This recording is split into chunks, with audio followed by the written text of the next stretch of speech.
is a special episode.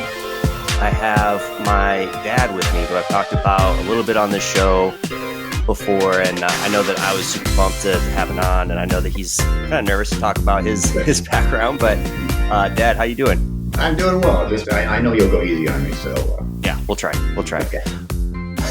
So I think I mentioned on this that you grew up when I was growing up. You were a pastor, so it was a huge part about doing this project and just finding out where other people came from. And so I thought it only makes sense to talk about, how you got to where you were as a pastor and where you are today. So sure. First of all, how are you? How are you doing? I'm good. I know we're living together right now and I see you every day, but I mean, are you excited to do this? I know you mentioned you were nervous. Yeah, I mean, a little nervous. I mean, I've been listening to. I think I've heard most of your episodes, and I'm intrigued with the project. I applaud you for the project. I think it's a great dive. But yeah, obviously going in some. My history is kind of a checkered one with regard to my faith journey. So yeah, a little nervous, but that's okay. Cool. Well, I'm excited. So, I mean, the first question I always ask people on this is, where are you today? Not a pastor anymore. You have a boring old day job like the rest of us. Where's your faith today? It's a great question. One I've been pondering. I don't have a good solid answer for you. It's been a journey to where I'm at right now, where I think I'm doing more questioning and exploring than I ever have in my life. The things that I had just kind of accepted as this is the way it is and it always is. Just some things have come across that have really challenged that, and so I'm exploring. I don't know how I identify myself right now. I'll be honest with you. Cool. I mean, I'm excited to dig into that, into how we got to where we are. So you grew up with three brothers. Your dad, my grandpa, was a World War II vet, so pretty strict military household, a lot of rules. Everything's in order. Where was faith and religion when you were growing up with Papa and Mimi? It was a component of our life, but it really wasn't the center or the focus of our life. I mean, we were pretty much the Ozzie and Harriet kind of family. And to your younger listeners, it's just it was your stereotype. Dad who worked outside the home, mom who was a stay at home mom, and then four boys. So it was a component where we went to church on Sunday, not every Sunday, but it was just kind of what we did. But then it really did leak into our thing the rest of our life. So that one morning did not translate into how we interacted and what we did, the other 6.5 days of the week. So were you guys going to church every Sunday, or what? And what type of church were you guys going to? For the most part, as I think back to a child growing up, most Sundays, not every Sunday. Primarily a Methodist, Presbyterian. I remember we were going to a church, but it was a very open type of practicing of our faith in terms of the congregations we attended were much more inclusive than I think we would say today. And obviously, my story where I went to into a very conservative church body to become a pastor. That was not my upbringing, no, in terms of very very strict.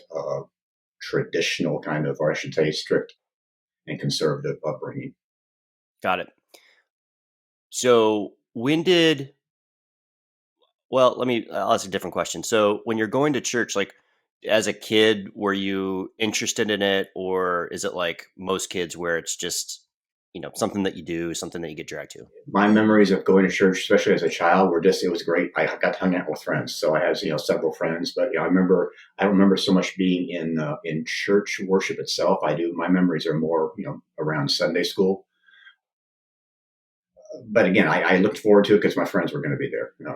I don't know if you've ever heard a story. One time I had a friend named Jeremy, and mom and dad couldn't find me after they got out of worship, because Sunday school was held at the same time as worship.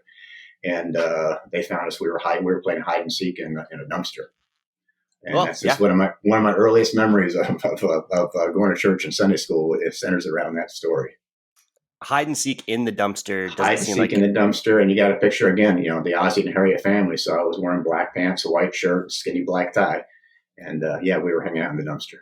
it feels like there's only one place to hide in the dumpster, so it doesn't seem like it was a very. It sounds like I'm they not were saying quick it was the games. most intelligent game in the world, but yeah, mom was none too pleased. I bet. So when did that stop? I mean, was it something you did all throughout high school and then into college, or When I what? got in high school, again, as you know, my three older brothers had already moved out of the house. It was just me. And we were still, when we moved to Sycamore, we were attending the Federated Church, again, which is more of a Unitarian Universalist kind of a congregation.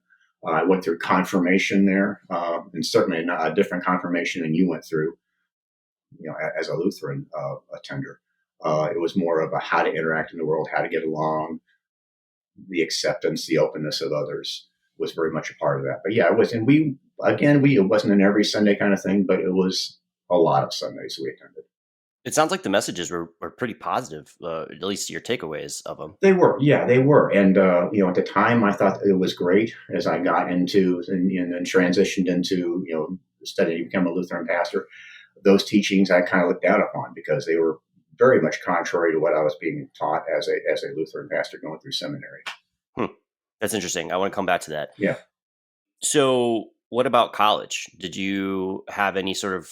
So you went to college at North Texas State. So went from Sycamore to Texas. So that's literally in the Bible Belt. Yep. But what was your relationship like with church then? I had no relationship with church. I was actually very probably agnostic at that point and Hmm. somewhat confrontational toward the Bible Belt theme. And so, yeah, again,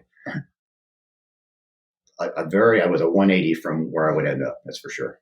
Yeah, that's interesting. I didn't. I had no idea about that. And honestly, that's like most kids. I feel Yeah, like I go don't through that think I rebellion. was that dissimilar to most of my peers, even those who had were raised going to church. I mean, Sure. those college years tend to be where you explore a little bit and challenge the norms, challenge how you were raised and what you were taught, and I was no different. And so this is a little bit awkward, but my mom and you are not together anymore, but you were at the time. So Yes. I want to ask what the relationship was like with you and mom, because mom grew up religious in the Lutheran. So like during college when you guys were dating, like what was that relationship like Really, church wasn't a component of our at relationship at all? that point. Not at all. No. And so She still had her ties back to St. John Lutheran in sure, Sycamore, our hometown. But going to college, those years in down Denton, no, there was no church at all. got it. So we graduate college and we go out west to Las Vegas. Assuming there was not a lot of church going in Las Vegas when you were Not there. a lot of church in Las Vegas. Yeah, No. yeah. And so when did it start up? I mean, I have a vivid memory. So I mean, we moved around a lot. So after college, you went to Vegas, then you went to California, and then you went to Texas. I was born in California, and then we moved when I think I was less than a year old to Texas. I remember going to church growing up in Texas, but it was like a new thing. We didn't do it all the time. It was like we had just started to get into it. But tell me about the transition into like Sure. getting into church. Your birth, honestly, Oh, really? when you were born, it was. I kind of like explain it as, okay, this is what grown-ups do. We need to find now a church, and we Interesting. need to get Miles baptized because that's what we do now as adults, as grown-ups. The closest church to where we lived in Concord, California, where we were born, was a Lutheran Church Missouri Synod congregation. I really had no specific desire. I was raised Methodist. I think if the Methodist Church had been the closest one, I would have been attending in a Methodist church, and we probably would have had you baptized there. But the closest congregation was a Lutheran Church Missouri Synod. It made sense for me to kind of explore that since that was mom's membership. Kind of went through the what they call the adult inquirers class.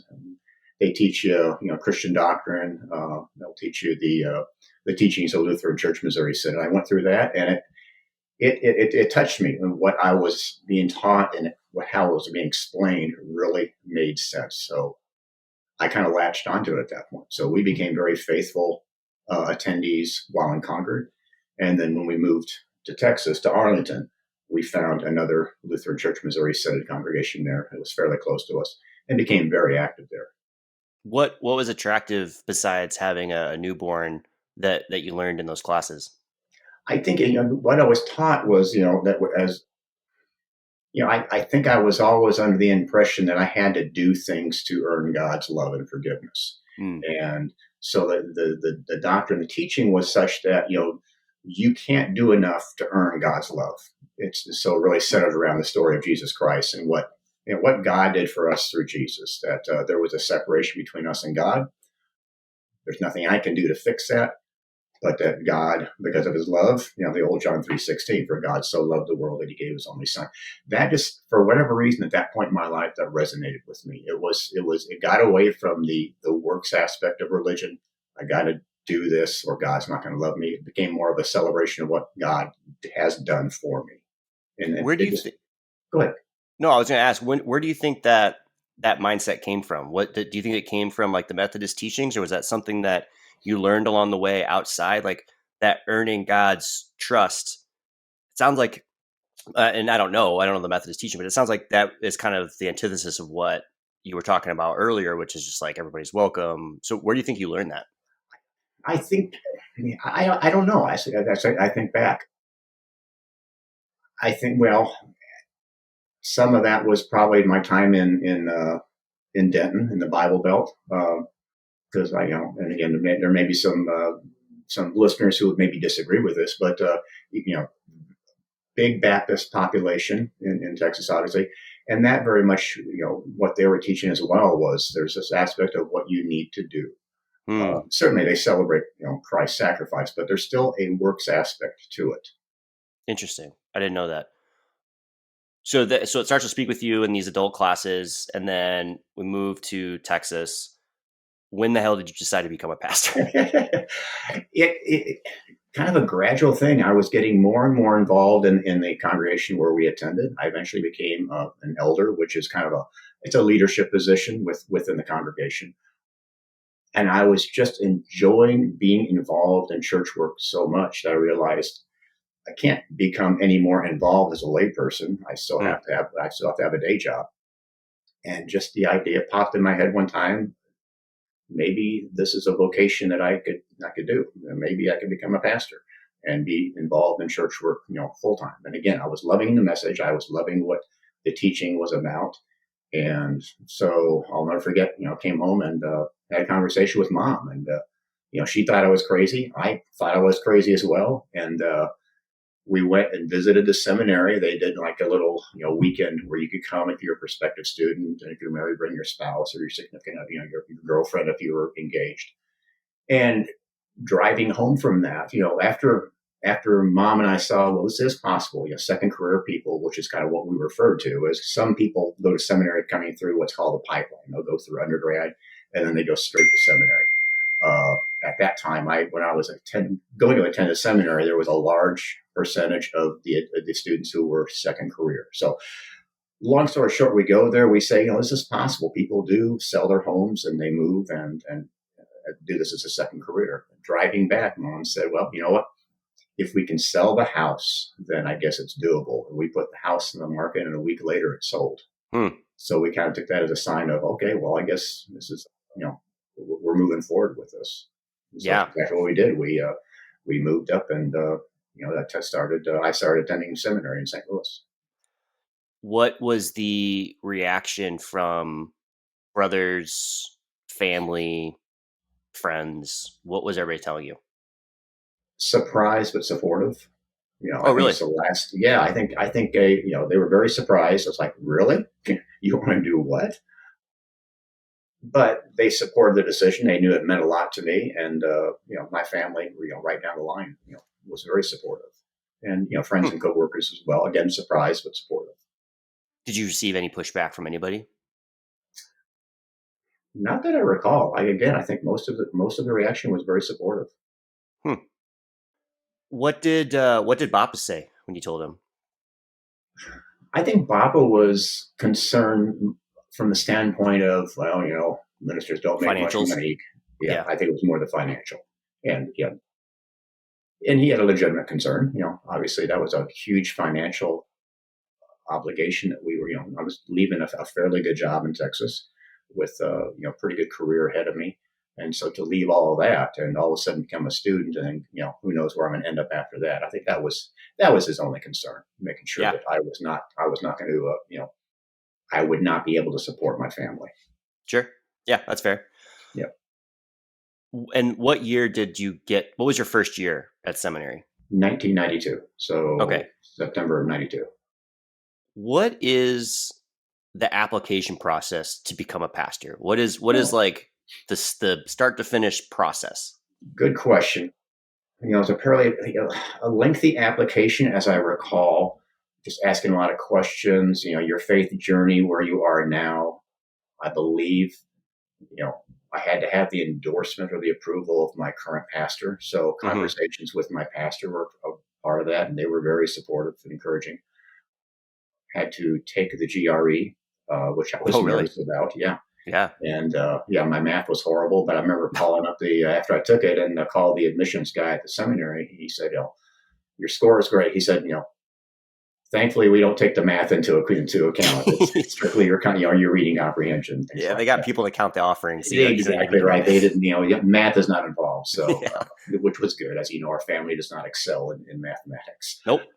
Real quick sidebar about math. Every year I would get a call from a math teacher, and you and mom would expect it because I would tell you it was coming. And it was like, hey, he's not doing well in math. He's getting a D. And you'd be like, yeah, he told me. And then it would be the shortest conversation ever. And be like, I mean, it's Yeah, not hereditary. I don't much know what we to tell knew. you. Yeah. He's a Phelps. Yeah.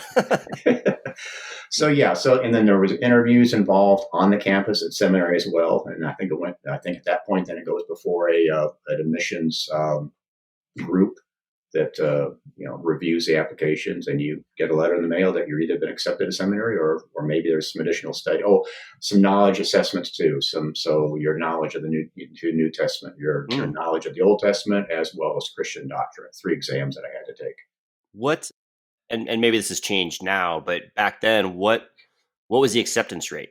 And it doesn't have to be a number, but like, was it exclusive? Did they were letting everybody in? What was the thought And they process didn't let there? everybody. I would say maybe I'm guessing here maybe about half were accepted. Certainly, it's changed now because there's much more of a demand than there was at the time. Sure. So and they have a lot of alternate avenues now to get into seminary or to get to the place where you're ordained. It's not strictly the classic classroom setting exclusively now. Sure. And obviously, you're not working at this time, right? Like you don't have a job. Correct. Mom, I think, was working part time at the excuse me, the campus library, Mm-hmm. and we lived on campus. How did we make money? I had a part-time job, so I worked Security, security. right? Yeah. Yeah, I worked security, and I had a couple other, kind of. I was a kind of an assistant to a professor. I would go and do filing for him and things like that. So I had some work study jobs. There were some grants that I applied for that I received, and then the rest was student loans. Got it. Was living on campus free? Was that a part of tuition? No, there was still a rent component. Got it. Yep. Got So it. we paid rent on those apartments. What was the first day like at class? You move into seminary, you're going back to school. How old are you at that time? 32 maybe. Jesus, 32. Yeah, what was it like when you when you walked? Like, like there was an orientation? Did you get class schedule? Like, what was that like? Is it like college? Like college, really. It really was. So you register for class. It was the old school where you stand in line and get behind where the classes are listed, and you're praying that your section isn't closed. But your first semester is pretty much kind of dictated to what you're going to take. But it was scary because again, going back to school for something that I really had no experience in. And then being, again, about half of the student body was second career guys, which meant half were pipeline. So these, I'm sitting around guys who they just got out of undergraduate and they've been studying theology at the undergraduate level. And there was a bit of kind of, looking down upon the second career guys, Oh, really? because we didn't come through the, kind of quote unquote the proper way, yeah, there was a little bit of that. They had their languages, you have to have Greek and Hebrew. You have to pass proficiency in that. A lot of them had that at the undergraduate level, and then the second career guys are struggling trying to learn it. Once we get to seminary, so we're trying to almost get caught up to where they already are. Got So it. we kind of came in, the second career guys at that time coming kind of behind the curve a little bit.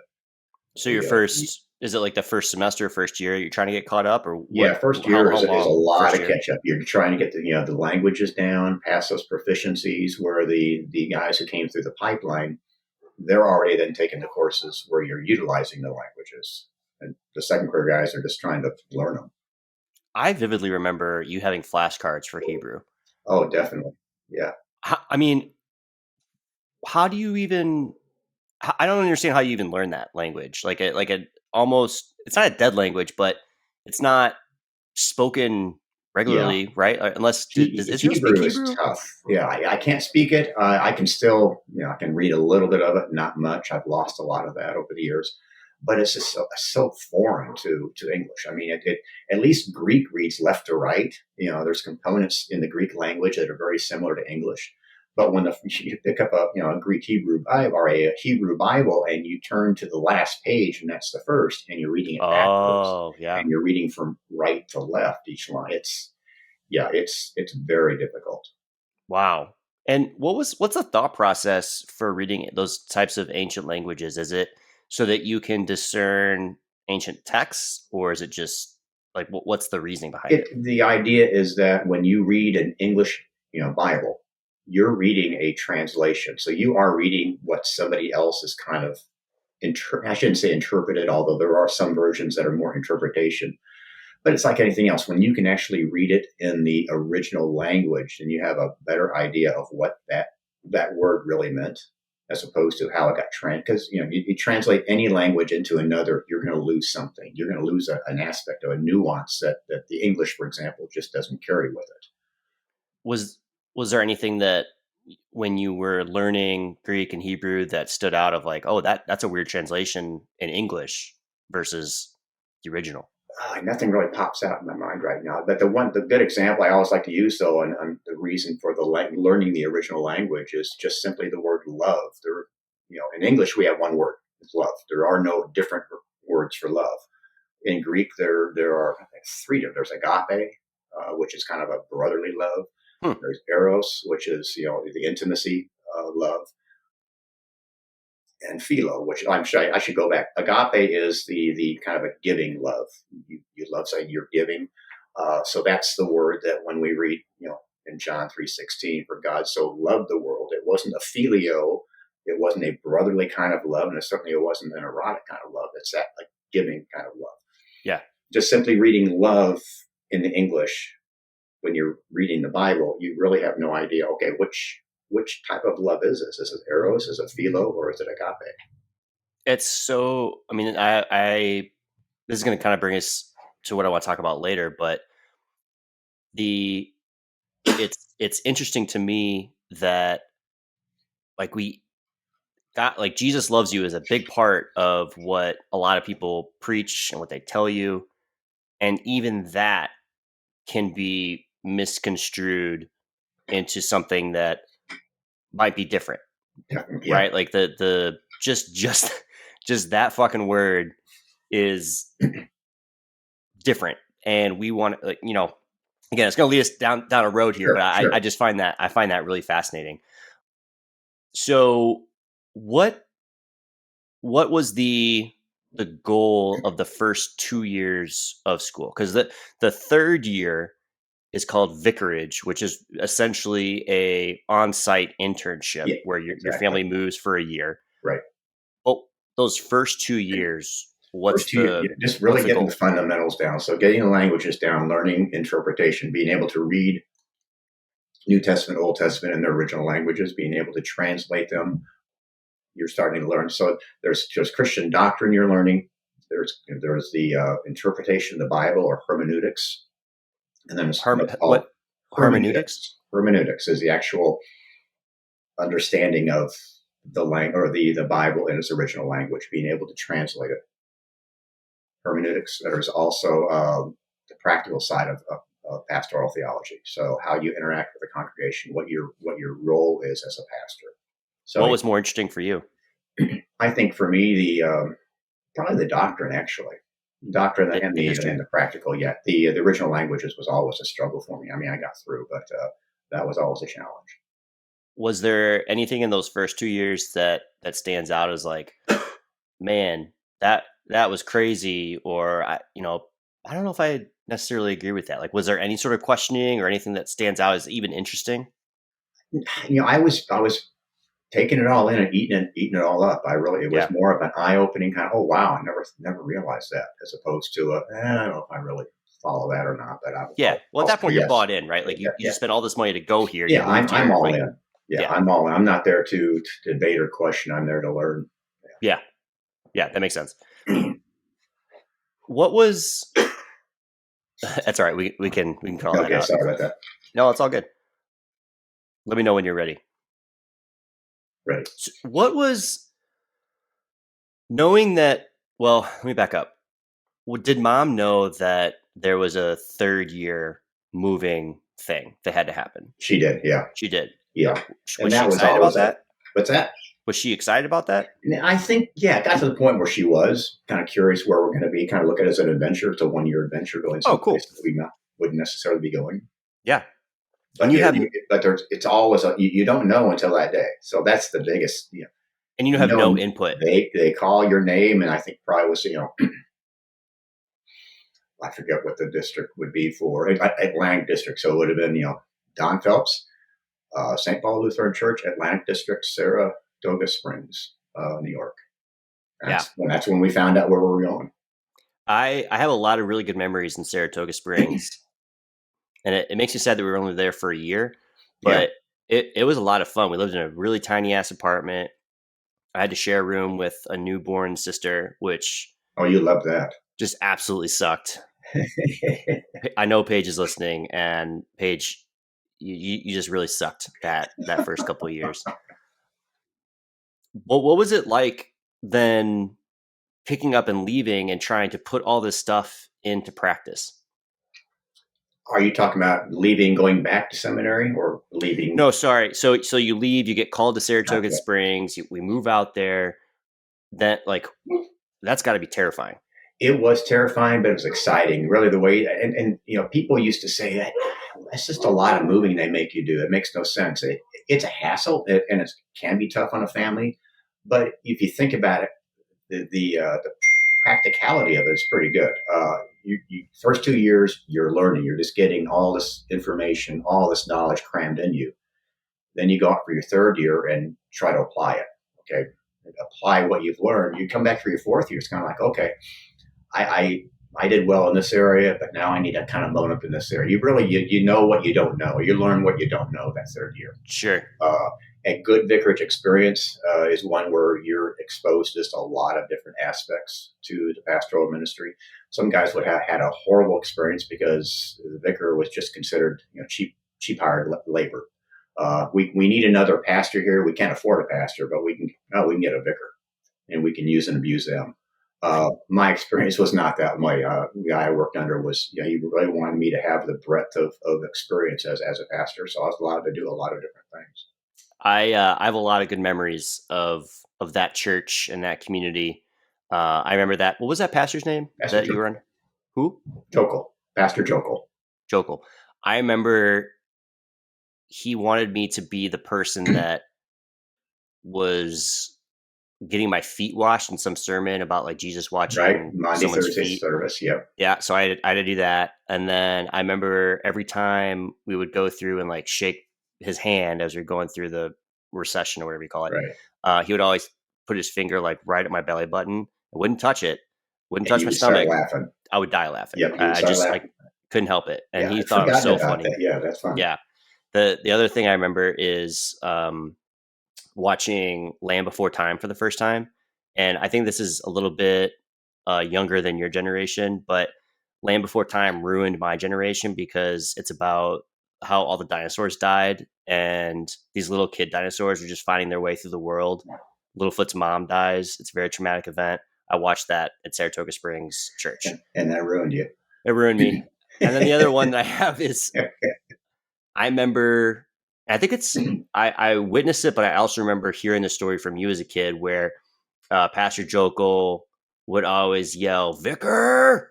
Yeah, from down the hall, and then you'd exactly. have Yeah, to my, like my come. office, they had me in an empty classroom at the far end of the church. And Right. yeah, he would do that when he needed me. It was no intercom. It was Vicar. So I had the opportunity to that I came back, and I forget what anniversary it was of his, but they were celebrating his anniversary as their pastor. They invited me back to preach at that Oh, point, cool. and I remember I kind of incorporated that into my sermon at one point. I said, great experiences here, great memories here, and top of the list is those wonderful words, Vicar, come here. So, Right. And then the last thing to mention about Saratoga Springs is that we were friends with Dottie Pepper's parents. yes, very It, cool. did they? And I think, didn't they watch me when mom was giving birth? Or was I that believe that might sounds have been, right. I think you're might have right. been, Yeah, might have been yeah, a different family, but we'll go with that. yeah. We'll go with it. I don't know if they're still around, but that was a lot of fun, and I got a signed Dottie Pepper golf ball. Yeah, it's pretty cool. So we were there for a year, and then what types of feelings did you and mom have when you knew that it was winding down? Sad because we really didn't like it there. We loved the congregation, we loved the people; they were great to us. But also knowing that we need to get back for that fourth year to finish this up, so we can finally find out where we're going to end up. Not permanently, but at least where that first, what they call a first call, your first assignment would be. So we were mixed feelings. We were happy there, but we wanted to move on too. Sure, that makes sense. So you mentioned that coming back is kind of like trying to figure out what you didn't do very well in vicarage and what you did do well. So what were some of the pros and cons that you figured out about yourself as a pastor? I think the biggest pro I took away was I loved it. I loved doing Mm, it, and I felt I was pretty successful. I thought I was a pretty good preacher. I was getting a lot of opportunities to preach there. I think where I maybe came back knowing I needed to continue to study was really the going back to the original languages. At that point I was still a big proponent of you're preparing your sermon. They taught you to get when you have a sermon text. So in other words, you're going to be preaching on a certain portion of the Bible, whether it's a verse or a passage. But part of what we were taught in seminary was you go back to the original language and you translate that passage first. You really, mm, the rule of thumb was for every minute you preach, it was about an hour of prep work. So really? yeah, so you preach 15 minutes. That's 15 hours of work that went into that sermon. Holy Uh, shit.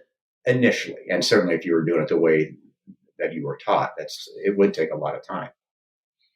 But knowing I still needed to hone my skills in translating from the original language, I think is what I took back because Hmm, you know not that Pastor Jokel put that kind of time into his messages. I mean, guys get to be seasoned, and they're going to be preaching on texts that they've done before, so they maybe have already done the work, they've kept the notes. Kind of learning what those shortcuts would be, but still coming out of as a new pastor, soon to be newly minted pastor, uh, I felt I needed to do more legwork with regard to the original languages. yeah, that makes sense. So then your last year, is it really focused on the original languages? And I mean, was there anything else that you can think of that Yeah, was of it's note? really it was for me. It was making sure I was well rounded in everything. You get a lot more.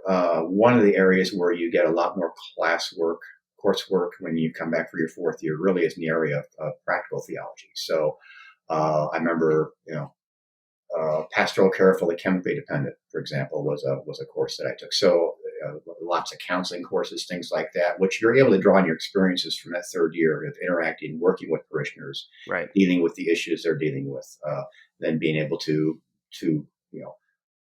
pastor them accordingly. Got it. So in the seminary, Missouri Church Lutheran Synod, or Lutheran Church Missouri Synod, sorry, Yeah, there you go. they they say what's called, it's like a ceremony where you're called, right? And so Hmm. all these pastors gather in a room that have just graduated, and then it's this big thing where they say, Don Phelps, you're called to whatever, Right. and you don't really have an option in it. But I think you got kind of swindled, if memory serves, where you had a relationship with like the The the Texas district president. Yeah, I had a good right. relationship with him. very supportive, because I think going back to your question about the application process, the district president also had to kind of sign off on that as well. Oh, okay. Had a great relationship with him, but and he would come to visit. He'd be at the seminary. He would all the Texas students. He would gather them. Yeah, Do there was a something. Texas party, right? Like I remember Yeah, wearing it was a cowboy big boots. Texas Yeah. party. There's a boatload of Texas students. So Oh, the wow. Texas district president would come in and host a party for us. But he would always look at me and says, "You're mine. You're I don't care what they're telling you here at the seminary. You're coming back to Texas. You're mine." And he would say that with a smile that I knew he was serious about it too. And sure enough, my first call was to Athens, Texas. Just the beautiful town of Athens, Texas. Yes, sir. If you're not familiar with Athens, Texas, I don't know why you would be. It is, what's a good way to say it? They have a courthouse, they have the Black Eyed Pea Jamboree, and they have a Walmart, a movie theater, and a skating rink. That about covers it, I think. Did I miss anything? Some soccer fields. Some soccer fields, a lot of right? time in those soccer fields, yeah. Go Hornets. But so knowing that you're going back to Texas, what sorts of things are running through your head? I mean, obviously, probably excitement, number one, right? Yeah, excitement, nervous. The congregation. Well, typically your first call, especially if you're called to a congregation as what's called a sole pastor. You're the only pastor serving there. Typically, it's a congregation that it's smaller. They may be struggling, which is why they're not finding anybody in the field, so to speak, that is going to accept a call of that congregation. So a lot of times, then they will go to the seminary and then get a candidate, somebody for their first call. 889 days. I still remember that number because I used it in the first sermon at the Athens congregation. That's how many days they had been vacant. So they went 889 days without a pastor. Oh, I had no idea. Yeah. So you're excited, but you realize there's a lot of work to do because there's been no continuous pastoral care there. Obviously, they bring in guys on the weekend to preach, but in terms of really knowing the congregation and being able to pastor them, it had been 889 days. So, yeah, realizing there's a lot of work to be done. And again, it's my first call. I mean, I've never served as a pastor anywhere. I served as a vicar with a supervisor, but to be on my own, kind of calling the shots and putting together the services week after week and the sermons, yeah, a little nerve wracking. Yeah, that's a lot of work. I have so many questions. Ask away. That's why I'm here.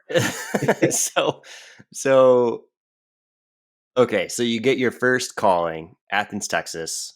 You're the big kahuna. What do you do Monday through Friday? Or wait, you did it differently. You did Monday through Thursday, took Friday off, and then worked Saturday and Sunday. Like you come into work. What do you do? What the first day of work? Like, what's the thing? It's a combination of kind of the day-to-day affairs of the congregation, because if you're the sole pastor, you're kind of the CEO of the congregation. Right. So, I mean, there's lay people there's a board of directors, and there's a church council that you are accountable to. But in terms of the day-to-day affairs, it's the pastor. So whether it's working with the secretary, I think I had to hire a secretary when I first got there, getting her trained in how to do things correctly. So there's some personnel supervision.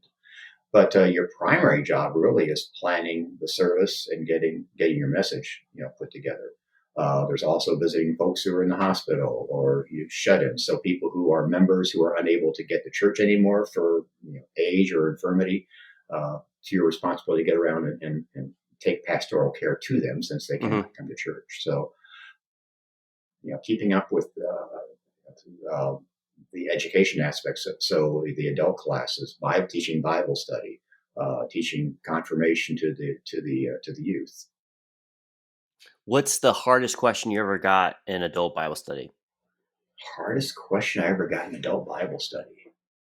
Wow. I can't think of a specific one, but I do know, especially in Athens, we had some people who started attending and they joined, but they really didn't buy into Lutheran church doctrine. They came from a Baptist standpoint. So I was constantly an adult. They were always in my Sunday adult class too. And they were constantly challenging me on certain aspects of Lutheran doctrine. Do you remember what parts? What's that? Do you remember what parts? Closed communion was one of their. Oh, they were upset about that? Yeah, they really pushed me on, why does the Lutheran Church practice closed communion? And real quick explanation of that: the Lutheran Church Missouri Synod, as do a couple other church bodies as well. Catholics. Certainly, Roman Catholicism is that way, but in you don't have to be a member of the congregation per se, but you do have to subscribe to what the Lutheran Church believes takes place in communion, which is that the body of Christ is present in, with, and under the bread and wine. Roman Catholicism teaches that it's transformed into Christ's body and blood by virtue of the authority of the priest. Lutheran Church does not believe it changes into, but that in a real yet mysterious way, Christ's body and blood is in, with, and under the bread and wine. If you believe it's just simply a remembrance meal, so for example, in the Methodist Church, it's just a remembrance. We're doing this to remember Jesus. If that is your view of communion, then in Lutheran Church doctrine, you are not allowed to partake of communion, because the reasoning, the teaching of the church is that, and it's taken a section from 1 Corinthians, that you're eating and drinking judgment upon yourself if you take it in an unworthy manner. So they took it very serious. So the thought was that it's closed, as in we're not doing it to be exclusive. We're doing it because we don't want you to eat and drink judgment upon yourself if you do not believe accordingly. Got it. That's heavy. A lot more teaching of doctrine than I was planning on getting into today. But no, I think the doctrine's important, because I mean that's the foundation of everything that you had studied for. How long were you a pastor? 10 years. 10 years. Just shy of 10 years. It's a lot. That's a long time. Yeah. Does that include your years at seminary? No, it does not include. So that's another 4 years there. So yeah, I mean, 14 years plus all the time that you were heavily involved in a Lutheran church in Arlington. Like, right. I mean, you're in it at that point. Yeah. It's probably at least 20 years of your life that has been dedicated to this church. So you go to Athens, you're figuring it out. You have people that are coming to you with questions.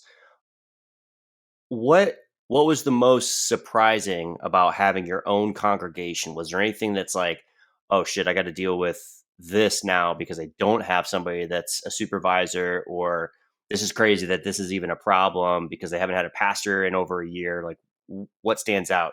I think, maybe just the politics that take place within a congregation. I mean, oh, really? Even that, when that small? It's no different than, exactly. It's no different than any other organization. Where two or more people are gathered, you get two different opinions, and the politics can definitely play into it, and it can eat away at a congregation. Yeah. So sometimes, I think people come into the ministry thinking it's all butterflies and ponies and rainbows, and talk about Jesus and sing Kumbaya, and it's real life with real life personalities, and everybody's flawed to a certain extent, in some way, shape, or form, and those they don't leave those flaws at the door. They bring them in as well. So trying to navigate that. Being pastoral, but being firm at times when something's going on that really, frankly, needs to be called out. What would the Lutheran Church Missouri Synod say is the number one goal of a pastor? To preach Jesus. So to preach the gospel. That unequivocally, that is it. What would they say from a business perspective? From a business perspective, I'm going to push back on you. Give me more on that one. It feels like, maybe this is a leading question, but it feels like to me that the number one job of a pastor is to grow the congregation, not necessarily to preach, but to grow it. Do you agree or disagree with that? Not, yes and no. Doctrinally speaking, the number one job is to preach Christ. It is to present the gospel, let people know the gospel in a nutshell is, you're born sinful. You were born separated from God by nature. The gospel gives you the good news that you do not have to live your life separated from God. Through Christ, you are reconciled to God. They would say that is the number one job. Certainly, the unwritten expectation too is that you are growing your congregation. That not so much from a business standpoint, but more of from a soul standpoint. As your congregation enlarges, that is a sign that more people are perhaps coming to Christ. If they came to your church for the first time, not simply just shuffling the deck and having transfers in and out. But then pragmatically, the more members you have in the congregation, then obviously your offerings are going to increase, which is going to allow you to do more work, to do more evangelism, to do more assisting in the community. Um, so yeah, primary is the preaching of the gospel, but then along with that comes the growing of the congregation. Got it. You had some you so our family dealt with something that I didn't even know was possible going into this journey, which was that you switched churches. You accepted another job from another church. Yes. How the hell does that even work? What's the process? How can a church have a counter offer? Do you get more money? Is it already set by Right. the actual like Lutheran church? Like how does that work? Yeah. Good question. It's always very confusing to be, and every denomination does it different. For Mm-hmm. example, within the Methodist Church, you are assigned. So you're sent to this congregation, and you may be there 2 or 3 years, typically, as a Methodist pastor, and then their governing body will then reach out and say, "Okay, now you're going to go here." Within the Lutheran Church Missouri Synod, the doctrine is it's a divine call. In other words, God is calling you to a congregation, and God works through the congregation. So a congregation needs a pastor. So we'll use St. John Sycamore, which is where we're talking about where I went next. Yep. They were in need of a senior pastor, so they solicit names from the congregation. Hey, do you have any pastors that you are aware of that you think would be a good fit for our congregation? The church body themselves has a list of pastors who are open to call. And then the congregation, I remember going to Sycamore, I was interviewed just to see, again, are you a match for what we're trying to do here? The congregation eventually votes, and by virtue of that vote, you are extended a call. So the Lutheran Church would say, God is working through the congregation. God has selected this individual to receive a call to that congregation. I receive call documents. So they're prepared, they're sent to you, and you prayerfully consider it. Is this where God is leading me or not? Is my work, am I to be staying here in Athens to continue doing the work that still needs to be done here? Or do I feel I have opportunity to do even more perhaps in another congregation? Obviously, your family's involved in the decision too, and then eventually you decide, I'm going to accept this call, or no, I'm going to what they call send it back. I'm going to decline this call, and it goes back to the congregation. If it's declined, and they kind of go through the whole process again to extend a call to somebody else. Can you counter for more money?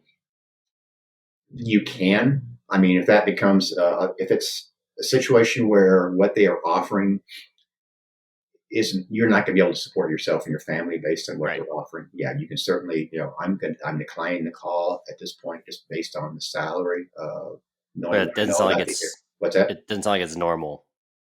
Not normal. No, I mean, Yeah. and you really need to, the idea of the call and accepting a call or declining it isn't, I can make more money going to this church. Now, Mm.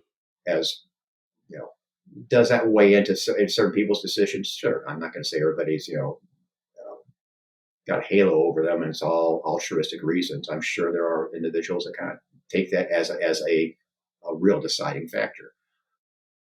And it does play into it, but it's not, for me, it wasn't the deciding factor. It wasn't, okay, I'm going to take this call because they're going to pay me a boatload more money than I'm making now. Got it. That But makes it sense. does certainly factors into it. So I remember I had a basketball hoop in Texas. And well, first of all, let me back up. My grandma lived in Sycamore. You and my mom both grew up in Sycamore. So when we talk about Sycamore St. John, like there was Sure. already a magnet basically pulling us from this podunk town in East Texas to come back home where you went to high school, where you grew up. All these things happen. We have family here. So like it made sense. However, like as a kid, I had moved around a lot. Like I don't remember the move from California to Texas, but from Yeah, you're Texas pretty to little. St. Louis to New York, New York back to St. Louis back to Texas. Like I finally had thought like I got my crew, like we're good. Yeah. And then I remember you and me were playing horse, and You're you're probably like, kicking my okay, butt too. nope. You were like, all right, let's play for the move. And I know, I'm sure, like in your head, like you guys already decided, right? But you said, okay, we'll play for the move. And I was like, okay. And I think you beat me by like two letters. And I vividly remember you saying you hit the bucket and you're like, we're going to Sycamore. And then you ran into the garage. I was like, what the fuck just happened? Oh wow, I have no memory of that, Miles. Yeah. Wow. I remember that very vividly. And I think I told Joe that before we got married. I was like, yeah, we moved to Sycamore because I lost a game of Oh, horse. that's funny. So that was funny. But I mean, looking back on it, like I'm so happy that we moved closer to be with, grandparents, Yeah. great grandparents, all that stuff. Like I think it worked out, like from a family perspective. Yeah, I I think we have definitely a agree. Yeah. way better life because of it. Yep. What went into your decisions for that move with you and mom? Was it all the things I just talked about, or was there anything else that was additional from like a church perspective that was interesting for you? I think also that that I was a senior pastor position. I really Mm, felt that I had the skill set to be kind of that the CEO, so to speak, of a congregation that had staff. So we had a full time minister of music. We had a 3/4 time associate pastor. So for me to step into that role, I just felt it was a chance for me to really utilize. Because I came from a business background. I came from previous to seminary. I was working like in Trump, management. What's that? like Trump. Yeah, exactly. Thanks for that. Yeah, I thought it was just a good match for for me and my personality and my skill set. And then certainly, I thought it was a great move for the family. Even though you were a little reticent at first, you didn't want to have to move your buds from your buds. But I Yeah, think as you look back now, you think that was probably a good move for you. I do, and honestly, a big reason for that is just to get out of the Bible Belt. I mean, Yeah, I don't know if I've ever talked about it on this podcast, but my four best friends yeah, were all pastors' kids. yep. Four best friends, four pastors' kids. That's not okay. Like all in the Christian faith, like It's that. not the norm, that's for Like sure. that's just like Yeah, yeah, I don't know. Like I'm just so happy I didn't have to grow up in high school with that. Like those guys are great. Like yeah. I'm connected with them, whatever. But I think just from a experiencing life perspective, Sure. it's Yeah, very like it was pretty sheltered there. yeah, no doubt. Yeah, shelter. That's a It great was word. a Christian bubble, that's for sure. That community. And also, I remember seeing the first Star Wars prequels there, and I remember the theater literally shut off. Where we got like an hour into the movie, I didn't see the movie again until I was like 18 because like the theater literally lost power, and so we had to leave. I don't know if Oh you my remember that goodness, at I all. don't remember that at all. Yeah, a lot of great things happened in Texas. So we moved to Sycamore, and we move into a parsonage, which is owned by the church. Was that part of the decision of like not having to have a mortgage and all this stuff? It was, yeah, and then the call, if I remember right, had either your salary if you want to live in the parsonage will be this. If you don't want to live in the parsonage, then your Oh, salary so you will got be so. Exactly. less Yeah. Exactly. salary if okay. Exactly. Yeah. But no, it was Got not. it. We liked the parsonage. We thought it was a great house and a great location. At the time, I thought maybe being across the street from the church would be awesome. I came to learn not so much. Uh, Yep. so everybody knows where you live, and they will come and knock on that door at any time. Hey, pastor, can you come open up the church for me because we've got a meeting and so didn't show. So yeah, you're constantly having people. I don't know if you remember the one of the lay people who did a lot of the maintenance. He would just I remember show up this. and he'd walk right in the back door and go in the basement and start working on the hot water heater or something. Right. Because it was the church's house. So, Right. and I Yeah. remember I had to push back a little bit and say, you know what, it's my family's living here, so please go through me or go through Heidi when you want to have access to the house. Don't just let yourself in. I remember that. And I remember the church had its lawnmower and they kept it in our In our garage. And garage. I Yeah, had my own lawnmower because I bought it from you and mom because I had my own lawn mowing business. yeah. And every now and then my They want to lawnmower, use it. my snapper would get used on the church property. I remember that. Yeah, So yeah, I was happy that we had moved. We moved to a nice subdivision after that. So I feel like at this point in your professional career, you were established. You're a very good preacher. I remember specifically at St. John's, the one thing that like I always tell people is that your message, I think it was a Wednesday night service, like during Lent or something like that. But you were really good at getting into character of a person from the Bible. Right. And you really made like the story come to life. I know a lot of people love this because it was something that I don't think any pastor that I had seen had ever done this before. And so I remember you got in the character of Judas and you did you were down from the pulpit, you were talking like you were him and going through all these different things. And at the end of the service, you had this rope and you were talking about the rope and how, you can't believe you did this to Jesus. And then you put it around your neck and walked out like in a huff as if you were Judas and the place was silent. And that is seared into my brain as like maybe one of the best, coolest like one man performances that I've ever seen because it Wow. was so impactful and everybody was talking about it for months and years after the fact. So you were good at what you did. When did it start to crack for you? Was it, we could talk about, the church burning down, Hmm. like if that was it, but like what was the delineation for you of like the convergence? I think, leading up to, we'll talk about the church fire, obviously, but I think even before that, just the day-to-day pressure, it was just, you were always the pastor. So Mm. even if it's a day off, there's really not a day off. You're probably still on your day off, you're working on a sermon, or people are going to call you, or somebody goes in the hospital, or you were always on. And I felt like, the congregation was growing, but I didn't feel also that the support, you know, the support that I needed, I felt wasn't there as well. We had a 3/4 time associate. In my opinion, we really needed a second full time person. So I think it was just the pressure of the job started to kind of build up. And talk about, I mean, you had so much success when you were there. I mean, I remember the congregation grew very rapidly, and I can't think of another reason other than you. What was like? What do you have like numbers of like the percentages that it grew the time you were there? Or anything that you can share? I know we grew a lot. The percentages I don't have in my head Yeah. anymore. But no, we did a the biggest thing that I would try to do during my tenure in that congregation was to become a part of the community. Lutheran Church Missouri Synod sadly has had a problem, not universally, but congregations where very closed off. This is who Oh, we are. really? And if you want to be a part of us, you need to kind of walk like us, talk like us, and just abide by what we do. So it was, I used to kid that their evangelism program was just making sure the front doors were unlocked on Sunday.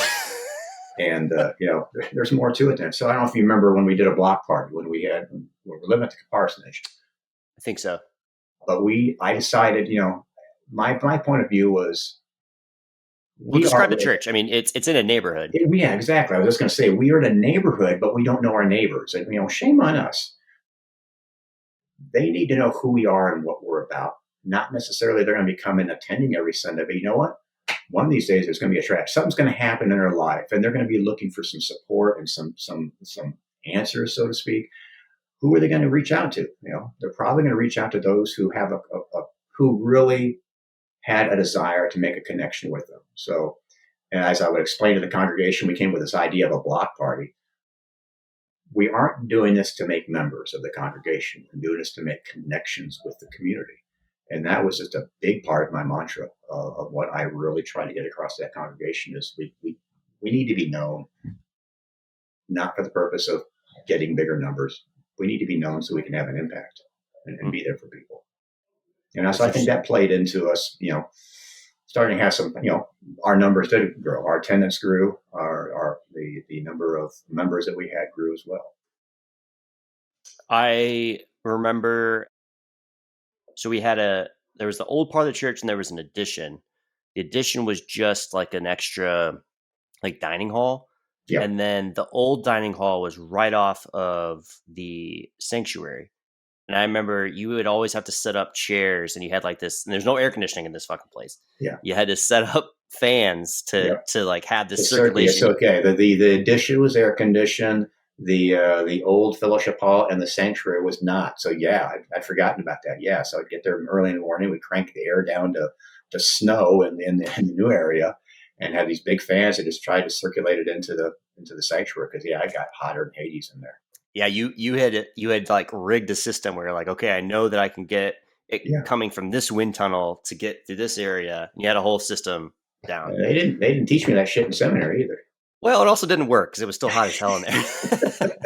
We Whose tried, wedding yeah. wasn't it? Wasn't it our aunt, my aunt Amy and Uncle Kevin? Wasn't their wedding like super hot or something? No, that Something. was mom's and my wedding. Oh, where like the things August were 6th. cracking. August 6th. And yeah, they had there were candles at the end of the pew toward the center aisle, and these glass globes. And literally, as mom and I are walking out, those things are starting to shatter from the heat. Anyway, that church burned down. Yeah, But no, that was a huge part of our of yeah. our growing up was just having. I mentioned this before is that my great grandma was part of this church. My grandma was a part of this church. Obviously, mom and Aunt Amy, and then you being pastor, and then me and Paige. Like, there's a lot of generations that are part of this. And you were also the fire department chaplain. So, I'll just tell the story real quick. There was a Sunday. There was some leaves or something that had started on fire in the organ pipes, and so they had to clear the church. Thought it was all good. Kind of spills over into Monday, and then we find out. I think you found out over the radio that the church was like ablaze. I was driving home. I think I pulled in the driveway, and Yep. my fire department scanner went off, and structure fire at 327 South Main Street, and I'm thinking, holy shit, that's the church. Yeah, you ran in the house, and I said, "Can I come?" And you said, "No." And I said, "I'm coming." And you said, "Okay." And so I got in the truck, and you sped, down Borden to Salmonock, and we got there, and I remember the smoke was just billowing out, and so you went to the actual fire truck that was there. You had all your gear on, and you were going to go inside and try to get some like books and stuff that you had gotten from actually the pastor from St. Louis, I believe, Mm-hmm. or Texas. You had gotten some books. He had like brain cancer or whatever. Yep. You got all these books. Right. So I remember you going in. You had parked on Ottawa. You go in. It had snowed, and then all of a sudden you come out because it was too much. Right. You walk about 5 steps, and all of a sudden the building explodes. Literally, Yeah. I'm on the phone with one of my buddies actually because you're like, stay there, don't move. I'm on the phone with my buddy. The roof explodes, and I see you and 2 or 3 other firemen just being launched forward into the snow. You get up, and you're immediately looking for me. I'm You're calling all for you. disoriented. You're like, "Where's Miles? Where's Miles?" I'm like, "I'm right here." And you're like, "Stand the fuck over there." I was like, "Okay." And then everything kind of just like hit the fan. There's like Yeah. 5 counties that are there. The church burns down. It was It's the large. It recorded. later was Yeah, determined to be the largest backdraft in U.S. history. right. And actually, I didn't make it into the church. I remember Lieutenant Hickey. He came, who was a member of the congregation, but he came to me. He said, "Don, do you have your keys?" And I said, "Yes, I do." So he and I were at the front door, and I was in the process of unlocking that door when it blew. Oh, really? Because they Oh, had, so you didn't make it in. I didn't even make it in, but they had at the same time they had Oh, started ventilating in the back, which allowed oxygen to really to rush and in. it fed it. But yeah, as you said, the roof literally lifted up Came off. and I came saw back it. down. Yeah, I mean, I vividly remember seeing that, I and I remember remember there. being face down in the snow after it Yep. blew. It was all totally black around me, and I distinctly have because my biggest fear was I didn't know how massive this explosion was, and I Right. didn't know if were blown up. Yeah, I remember I sprinted towards you, and I was like, "I'm good. Like, go do what you gotta do." But like, I'm fine.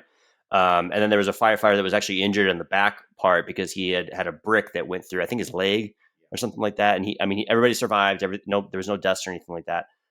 But it was really sad. I remember going to my grandma after everything was happening, and she's just crying, just Yeah, not sobbing, just tears just falling as she's watching her childhood church burn down. exactly. So it was a huge part. I mean, what was after the church burned down? That's unprecedented. What do you do as the leader of this congregation? What's your first step? First step is just trying to, where are we going to start meeting? Because we need to, skipping weekends is not an option. This congregation needs to stay together now more than ever. So I immediately just started going into pragmatic mode. Where can we meet? Where can we set up some offices? So all those decisions had to be, we had to, network, find out, who had space for us.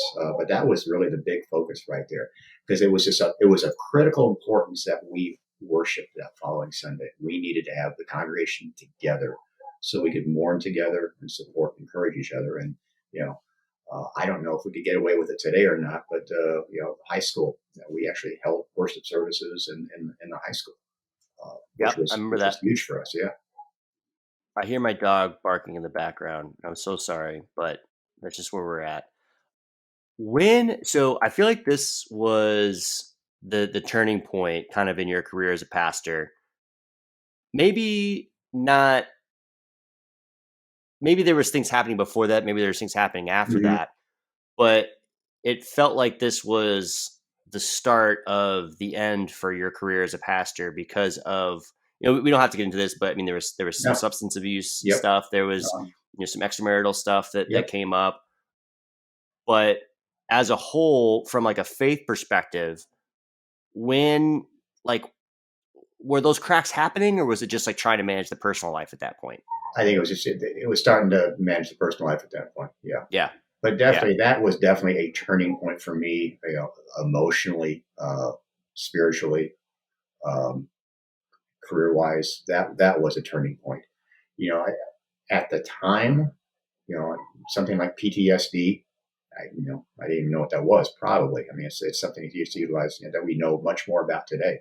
I really did nothing to help myself deal with the loss of the church, and that, I mean, the backdraft and nearly dying in the backdraft, the fear of you having been killed. I've gone through counseling in recent years where when we started talking about the church fire, it was pointed out to me, you probably suffered from some PTSD, and you know shame on you for not taking time for yourself. Shame on the church body for not offering you any kind of, because it really didn't. It was just hmm. church blows up and everything is focused on how do we get back in operation, and that was the total focus. And then once we're back in operation on a temporary basis, then we're having to deal with the aftermath of fire. So working with the insurance adjusters. I mean, that was just I mean, I already had a full time job, and it became even more so in terms of having to deal with all those pragmatic issues as a result of the fire. Are we going to rebuild in the site? Or are we going to go someplace else? Oh, we're going to go someplace else. Okay, where is that going to be? Being all very enmeshed in the pragmatics of recovering from this, but meanwhile realizing after the fact, I was dealing with some pretty significant emotional trauma. Yeah, okay. So when did that first come up that you might have PTSD? Was that something that, for full disclosure, you're in recovery for alcoholism. It's still very much part of your life. So there's a lot of therapy that goes into that. Was that something that came out in that context, or was that something that came out like right after? When did you find out about No, I PTSD? didn't. The concept of me maybe dealing with some PTSD didn't come about until years later. I say maybe as soon as 5 ago. So that was Siri. I bumped her, so she had some thoughts on that as Does well. she have some questions for me? Yeah, she might. So that's interesting. I've never heard you actually talk about the PTSD aspect of it. So this is a very interesting time, I think, in your life, in our family's life, of post church burning down. We have services in the high school at first, then we go to Ideal Industries, which is a local. I don't know what they do. Honestly, they're just a local company, and then things just start to get out of hand, I think, in your life from like an alcohol perspective. But I don't want to focus mostly on that. I want to focus on like the faith perspective. You eventually you left the church, and you were kind of going from like trying to figure out like what's next, right? What was your faith like at that time? Like when you don't have the church, you're not in charge of all these things, everything's been kind of taken away from you. What does that do for your relationship with all these things that we've just talked about? Faith still. I was certainly struggling during that. The alcoholism obviously had gotten bad.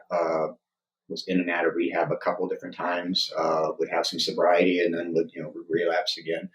But during that time, I was trying to latch on something that would be a stable component in my life, and it really was my faith life. So even once I had left the church and was no longer a pastor in Lutheran Church Missouri Synod, I still felt that was my faith connection. So St. Charles, moved to St. Charles, and I found a Lutheran Church Missouri Synod congregation there because it's what I knew. I felt comfortable there, and started getting involved there with music, playing trumpet, and I think I did some teaching of some classes as well.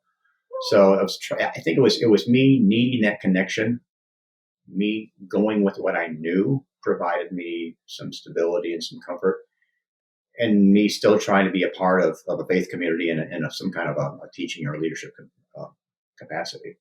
Yeah, I mean that's only human, right? Just to Yeah, go back to what you know. that's what I know. Yeah.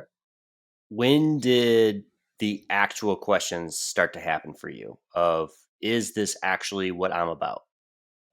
In terms of that being my faith center, I mean, my belief Hmm. system, I'll be honest with you. I'll go back to 2016 election. Yeah. No, this is a religious podcast, or we're talking about faith on this podcast. But for me, politics played a huge component. Obviously the Lutheran Church Missouri Synod, as we discussed, is a very conservative church body. Politically, I have over the years, as you know, I've gone from a very traditional conservative Republican upbringing to being very liberal today, and it's been a process.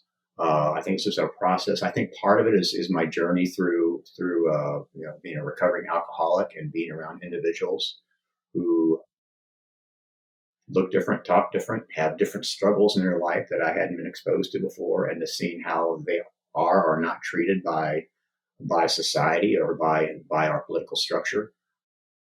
And with the 2016 election of Donald Trump to president, as our president, seeing those individuals that I knew well within the Lutheran Church body supporting him as an individual, I was just repulsed by it because it flew in the face of what I believe, Christian principles are, Christian values.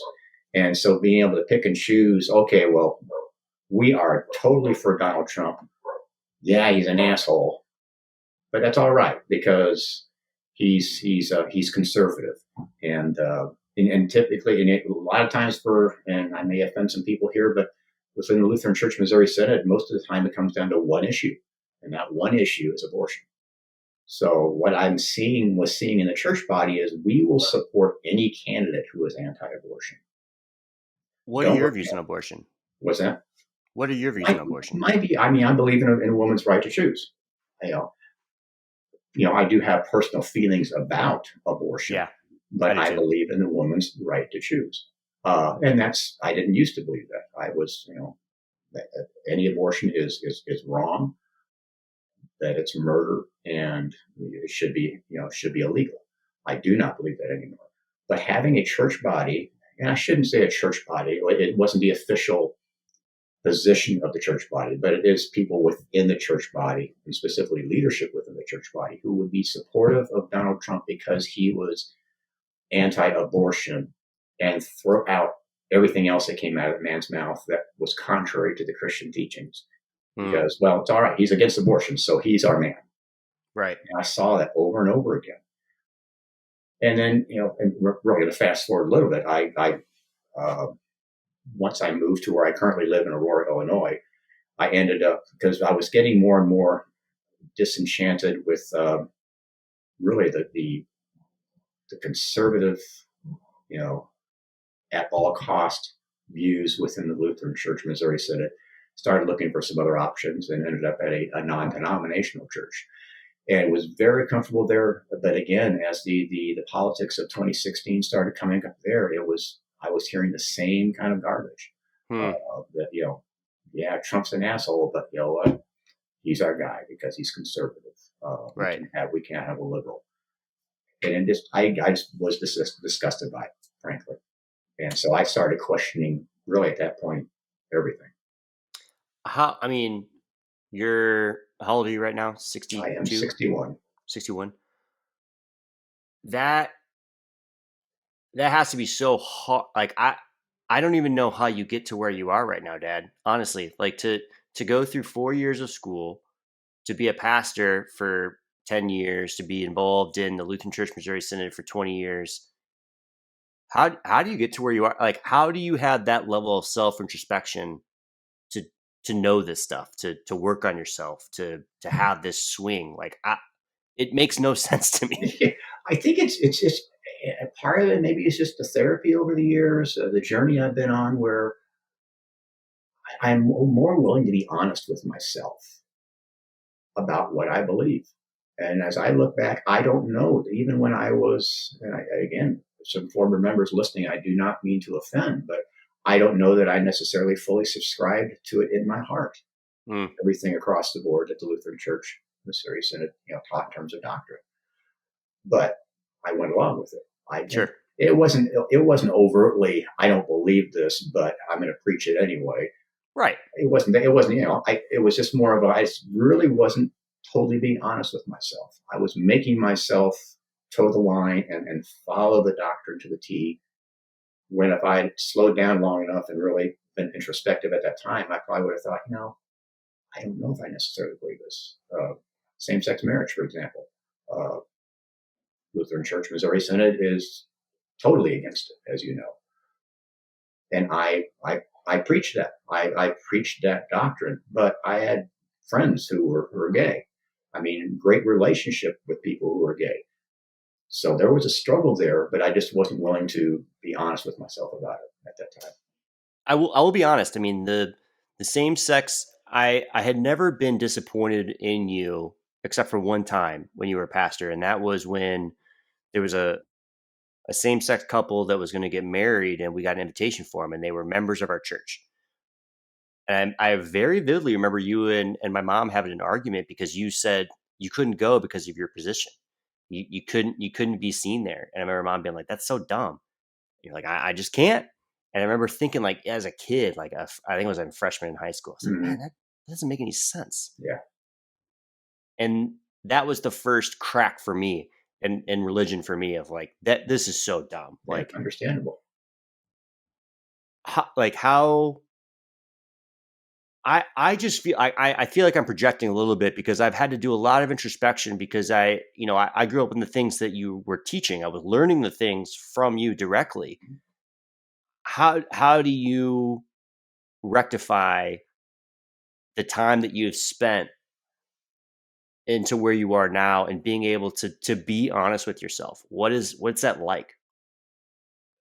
As I think back, I mean, there's a lot of aspects to my 10 years in ministry that I'm very proud of, in terms of being able to help people during some tough times. Yeah, I mean, Yeah, to full disclosure, I mean, I remember going to see people that were on their deathbeds, and you'd say, "Hey, do you want to come?" And I'd be like, "Not really, but I feel like I should," And you get smiles on people's faces that are on their deathbeds, and like that part, like invaluable. right. There are times, I'll be honest with you, where there's an aspect of guilt Mm, that I was a part of indoctrinating, you know, people, especially young people, confirmation age, people, indoctrinating them in stuff that I don't know, I don't believe today, and B, they didn't have a chance really to do anything other than to sit there and take this stuff in as gospel. right. The way the confirmation is set up, this is the way it is. There was no real discussion. It was, this is our doctrine, and this is what you will subscribe to. Yeah, I guess I deal with some guilt at times like that. I think Uh, of you and Paige. It really, for me, I think about it more as indoctrination. and I think there is some indoctrination. I think that that's normal for any religion, but you know, you're it's not different than any other generation, right? Like that. I think our generation is a little bit different because we have things that we have this podcast. Like we were able to talk about these things. Like, can you imagine having this conversation with Papa?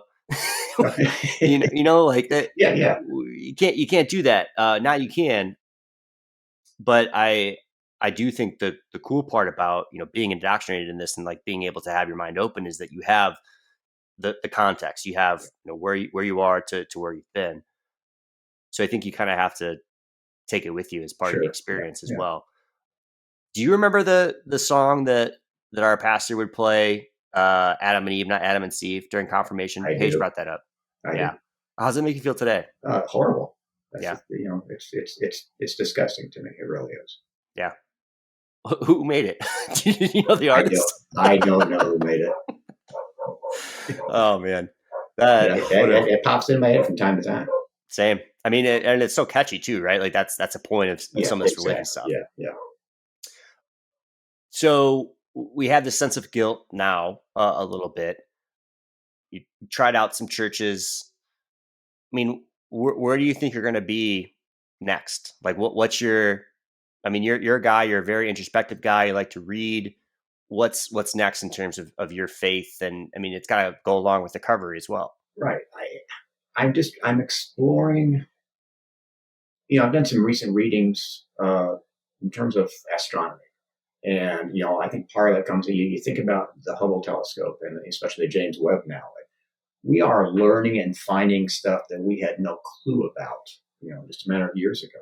And when I start pondering the infinitesimal aspect of what's out there and the fact that where we reside on this planet is just but a microscopic speck of dust, and even that is not a good analogy, but then we're trying to encapsulate everything in the world, everything in the universe, it all centers around Christianity. You know, um, I just there's more to it than that and I don't know what that is, but the more I ponder it, the more I've been exploring, just doing some reading on Native American spirituality. There's just a lot out there that I have been closed minded to, honestly.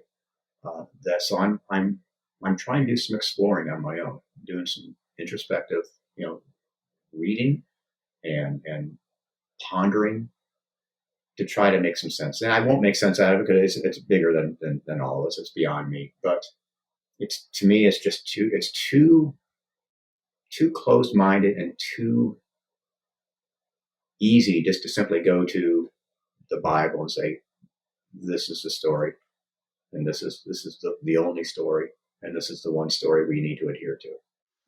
Yeah, I think that it's that last part you said, the only story, Yeah. that I have a problem And that with. if you're not subscribing to the story, then you're, eternally lost. Right, right.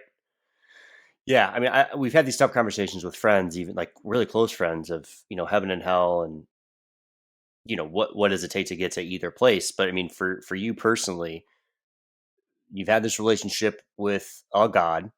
Do you believe in God still? I believe in God. I'm just not sure what that looks like. Mm-hmm. I believe in there's a force, there's an entity. This isn't all just, a fluke, I don't think. There's got to be something above and beyond us. I just don't know what that looks like. Is that Yeah. is that simply, and again, people who've been my parishioners are going to think, "Wow, he's gone off the deep end." But things like parallel universes and other realms, and who's to say? Well, I did just make you watch all of the Marvel Well, movies, you so did, maybe yeah. So this is yeah, I'm coming getting from. my theology now from the Marvel series. Yeah, we just watched Ant Man That's and right. Endgame, and they go in the Yeah, quantum realm. Yeah, there's this. Yeah, there's so much out there that we don't know, and history and Christianity have always been at odds. hmm There are people who will debate me on that, but it wasn't all that long ago that you would be branded a heretic and burned at the stake if you thought the world was round. right. So Second the time someone's history. brought up the world being around in this podcast. By the way, that's Oh, interesting. really? Yeah, yeah. So a big part of religion, and I think a big part of what has led me to stay in religion as long as I did, and like try to believe in God as much as I did, was what happens after you die. Lutherans put the fear of God in you, man. Where hey, gotta believe in this, otherwise you're going to hell. And so I Right. think as a kid, I was always worried about dying and God being like, "You didn't really believe," because I don't think I really did ever, like fully. And so I was always afraid of dying early, and God being like, "You didn't really get it, buddy. Sorry." So where are you on that? I'm exploring. I don't. Yeah, yeah, I know. You'd asked me 20 years ago, I would have had the textbook answer for you. That dying apart from Christ, then you are going to be eternally separated from God. Hmm. That with a relationship with Christ, you do have a relationship with God. I don't know, Miles. I again is when this physical life ends, are we going to another realm? Uh, I think there is something out there. I don't think. I think I would like to think our soul continues some way, shape, or form in another realm, another dimension. But obviously, until that happens, I don't have the answer. But I don't think it's simply as cut and dry as the Christian doctrine I used to preach, teach, and confess. That's so interesting. Have you looked into the flying spaghetti monster? Have I looked into what? I'm sorry. The flying spaghetti monster. No. It's a real religion. You can go ahead and look that one up when we're done recording. But that question leads to what other religions have you looked into? Like you mentioned Native American spirituality. Is there anything that you've looked even back when you were, in school, obviously you'd have to learn a little bit about Judaism and other things like that. Like has anything been interesting for you? Studying Islam a little bit has been interesting to me Oh, because really? there are a lot of commonalities. The stories are all biblically based. So, Hmm. sometimes people think, well, Islam and Christianity are two diametrically opposed. No, not necessarily. There's a lot of common threads. It comes down to that whole aspect of salvation and how you attain salvation. Islam is going to be more works based, and Christianity, it's what God has done for me already. But there's so much that we have in common between ourselves and other world religions, and I like to think that I like to I'm exploring those and looking for the commonalities and looking for the things that we can agree on, and celebrating those. I like that. The final question for you is what what would you tell someone that's trying to find their faith? You've you've kind of run the gamut as far Yes, as thank you. faith goes. So, what would you tell us to someone that's like trying to figure out what this life is about and if and when you should put your faith into something or nothing at all? What would be your advice? Explore. Try to figure out what it is that you're seeking. Are you seeking answers to life? Are you looking for answers to where you came from, or where you're going to be once this earthly life ends? Find out. Kind of ask yourself what you're looking for, and then just start looking, start seeking, start asking questions. You know, what in different denominations, different Christian denominations, different world religions. Be a This is going to sound horrible, smart consumer. Ask questions. Don't always be willing just to go along with what's taught if it's not resonating with you, or if it's something Mm, about it you don't necessarily agree with. You have a challenge. choice. You can question it, or you can just accept it and live your life accepting it, even though maybe you don't necessarily agree with it. It's kind of what I did, and it creates more inner battles for you than it helps you. I like that. And this has been a fascinating conversation, one that's probably a little bit overdue. But I really appreciate just the candor. I know it's not easy to talk about something that you were heavily involved in and it was your entire life. So I just really appreciate the time, first of all, and then also just the information. And my pleasure, Miles. And again, I applaud you for kudos to you for the series. I think this is it's well done, and I've enjoyed listening to the episodes. I've learned some great stuff, and a lot of it's been affirming to a certain extent, kind of to my journey. Yeah. And that's great.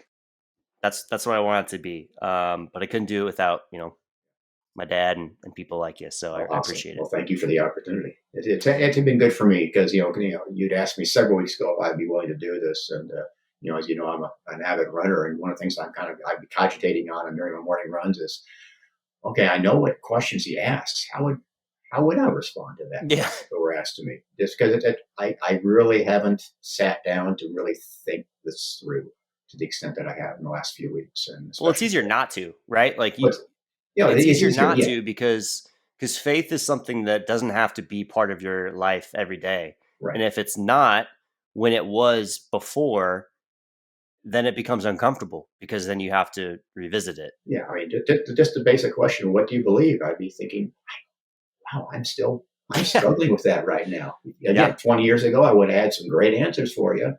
They would have been right out of the textbook. But today, it's Yep. like, I'm still trying to figure that one out. And I think up until the day that that I'm done on this earth, I am still going to be seeking and questioning and which I challenging. think is totally okay. I Yeah, think that's what being a human is all about. I think And also, it's kind of that's how growth funny. happens. That's how growth happens, and also it's funny because your daughter had the same exact fucking Yeah. explanation. Yeah. I thought about that too as I was getting ready for this. Yeah, that's great. Well, Dad, thanks again for coming out. Hey, thanks, Miles. Appreciate it.